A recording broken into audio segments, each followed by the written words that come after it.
নমস্কার বন্ধুরা, আপনারা দেখছেন সরকারি সংবাদ ইউটিউব চ্যানেল। বন্ধুরা, আপনারা কি আগে থেকে এই শ্রম কার্ডটি বানিয়ে রেখেছেন? যদি আপনি বানিয়ে রাখেন তাহলে কিন্তু বন্ধুরা আপনার জন্য একটি বিরাট বড় সুখবর জানিয়ে দিল মোদিজি।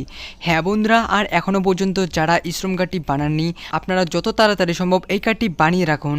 তার কারণ বন্ধুরা, এই শ্রম কার্ডটি আপনার ও আপনার পরিবারের সবার কাছে বানানো থাকলেই কিন্তু আপনারা ঈদের আগেই, হ্যাঁ বন্ধুরা, ঈদের আগেই ৩,০০০ টাকা সরাসরি আপনার ব্যাঙ্ক অ্যাকাউন্টে পেয়ে যাবেন।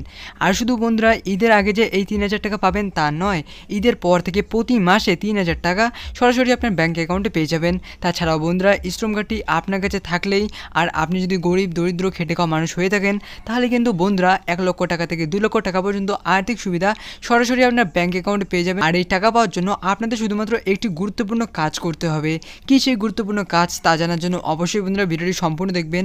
আর বন্ধুরা আপনাদের আবারও বলছি, যারা এখনও এই শ্রম কার্ডটি বানাননি, আপনারা অতি দ্রুতই এই কার্ডটি বানিয়ে রাখুন। তো বন্ধুরা ঈদের আগে ৩,০০০ টাকা পাওয়ার জন্য আপনাদের কি কি করতে লাগবে স্টেপ বাই স্টেপ দেখুন। বন্ধুরা হেডলাইনে পরিষ্কারভাবে লিখে দেওয়া রয়েছে। মোদিজির বিরাট বড় ঘোষণা, এই শ্রম কার্ড থাকলে প্রতি মাসে পাবেন ৩,০০০ টাকা।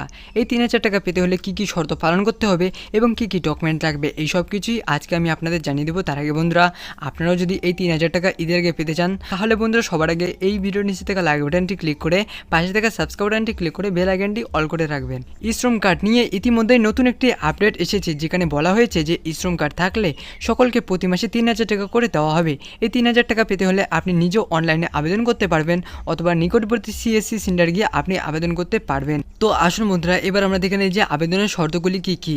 তো দেখুন বন্ধুরা, এখানে প্রথমে লিখে দেওয়া রয়েছে পরিষ্কারভাবে যে বয়স থাকতে হবে 18 থেকে 40-এর মধ্যে, মাসিক ইনকাম 15,০০০ টাকা কিংবা তার কম থাকতে হবে, ইপিএফও, এনপিএস বা ইএসআইসি এর সদস্য হলে আপনি আবেদন করতে পারবেন না। আপনি যদি ইনকাম ট্যাক্স দিয়ে থাকেন সেক্ষেত্রেও আপনি আবেদন করতে পারবেন না। তো বন্ধুরা আবেদন করতে আপনাদের কি কি ডকুমেন্ট লাগবে দেখুন। বন্ধুরা আপনাদের অবশ্যই কিন্তু আপনাদের আধার কার্ড, মোবাইল নাম্বার আর ব্যাঙ্ক অ্যাকাউন্টের নাম্বার লাগবে। তো বন্ধুরা এবার কথাটি হচ্ছে কাদের কাদের এই টাকাটি দেওয়া হবে। দেখুন বন্ধুরা, এখানে বলা হচ্ছে যে এই ৩,০০০ টাকা সেই সমস্ত মানুষদের দেওয়া হবে যারা PMSYM অর্থাৎ প্রধানমন্ত্রী শ্রমযোগী মানধন যোজনাতে আবেদন করেছেন। এই যোজনাতে আবেদন করলে তবেই আপনি এই প্রতি মাসে ৩,০০০ টাকা পেয়ে যাবেন।